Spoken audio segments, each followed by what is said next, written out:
My name's Glasgoe Jnr.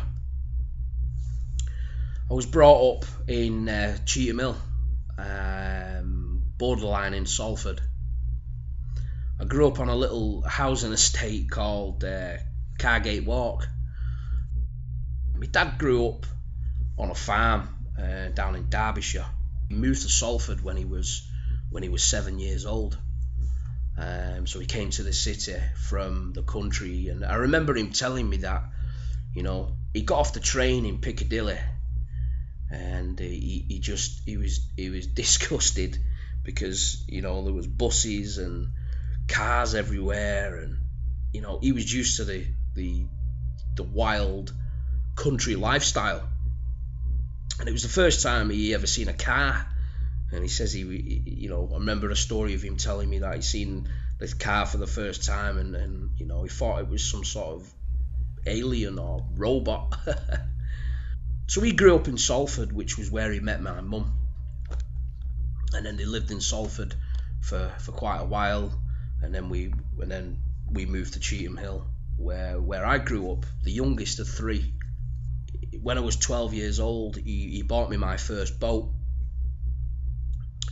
I must have been good at school or something, and yeah, he bought me a small boat, which would tow up and down to Anglesey, where we had a caravan, because every weekend he wanted us to get away from the city centre and go fishing, and basically keep me off the streets and getting involved with the wrong crowd.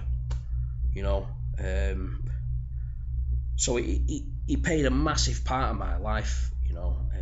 I was really close to my dad, and I've got some real serious crazy memories of us. Now my granddad fished, his dad fished, and so on and so on and so on. We're a massive fishing family, and it kept me off the streets. It kept me sort of sane, if you want to put it that way. It kept me sort of normal.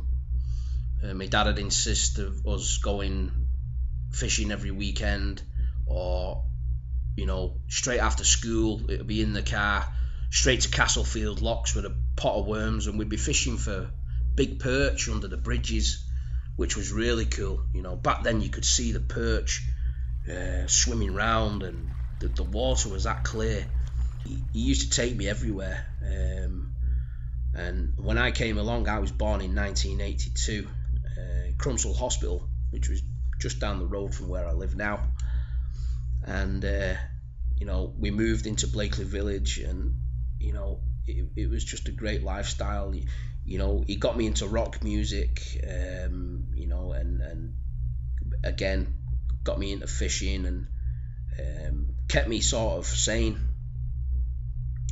It wasn't really a day where we wasn't together, And I can remember when I was living on the estate in Cheetham Hill, and I was mithering. My dad was working on a car just at the back of our house there, and I was mithering my dad to go fishing. I remember him getting me a rod out of the house, setting it all up, and telling me there was big fish in this puddle outside the back door of the house. And I remember sitting there for hours and hours and hours, actually believing my dad that there was fish in this puddle. So little stories like that, just sort of stick in your head, and the great memories. I fished all over with my dad, from Malta, Spain, North Wales, Devon, Cornwall, all the British Isles. Just to be together, I suppose. Our bond was amazing, and unfortunately on April the 4th 2017 we were too late.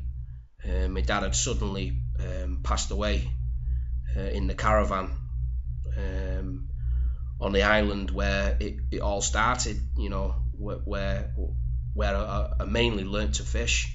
He was a great man, very, very well respected guy, and a very popular man as well. So thanks, Dad. I owe everything to you,